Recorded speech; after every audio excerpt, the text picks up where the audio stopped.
নমস্কাৰ বন্ধুসকল, আজিৰ ভিডিঅ'ত আমি জানিম মিউৰেটেড অফ পটাছ অৰ্থাৎ MOP সাৰ গছত কি কাম কৰে, কিয় এই সাৰ ইমান গুৰুত্বপূৰ্ণ আৰু সঠিকভাৱে ব্যৱহাৰ কৰিলে কেনেকৈ অধিক ফলন পাব পাৰি। MOP কি? মিউৰেটেড অফ পটাছৰ ৰাসায়নিক নাম হৈছে পটাছিয়াম ক্লৰাইড। ইয়াত প্ৰায় শতকৰা 60% পটাছিয়াম থাকে। এই সাৰ গছৰ বৃদ্ধি, ফল আৰু শস্যৰ গুণগত মান উন্নত কৰাত ডাঙৰ ভূমিকা পালন কৰে। MOPৰ মূল কামসমূহ কি কি? 1 নম্বৰতে হ'ল গছ শক্তিশালী কৰে। MOPয়ে গছৰ ডাল আৰু ঠাৰি মজবুত কৰে, ফলত গছ সহজে বাগৰি নপৰে। 2 নম্বৰ হৈছে ধান, শাক পাচলি আৰু ফলৰ উৎপাদন বৃদ্ধি কৰে। পটাছ গছৰ খাদ্য তৈয়াৰ আৰু সঞ্চয়ত সহায় কৰে, ফলত ফলন অধিক হয়।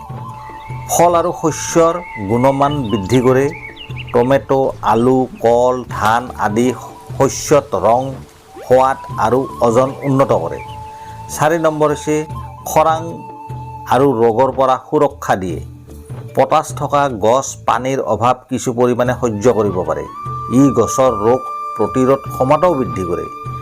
5 নম্বৰতে হৈছে পাত সেউজীয়া আৰু স্বাস্থ্যৱান ৰাখে।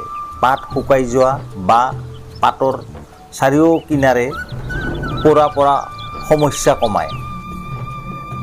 MOPৰ অভাৱ হ'লে কি হয়?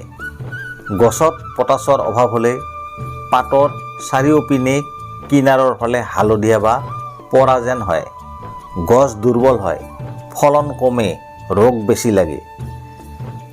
MOP কেনেকৈ ব্যৱহাৰ কৰিব লাগে? এইটো এটা গুৰুত্বপূৰ্ণ কথা, আপোনালোকে ভালকৈ জানি ল'ব।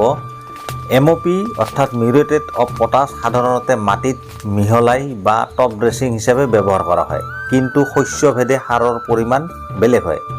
অতি বেছি দিলে গছৰ ক্ষতিও হ'ব পাৰে। সেয়ে কৃষি বিশেষজ্ঞৰ পৰামৰ্শ লৈহে ব্যৱহাৰ কৰিব লাগে। আশা কৰোঁ আজিৰ ভিডিঅ'ৰ পৰা আপোনালোকে MOP সাৰৰ উপকাৰিতা ভালদৰে বুজি পালে। ভিডিঅ'টো ভাল লাগিলে লাইক, শ্বেয়াৰ আৰু ফ'ল' কৰিব নাপাহৰিব। ধন্যবাদ।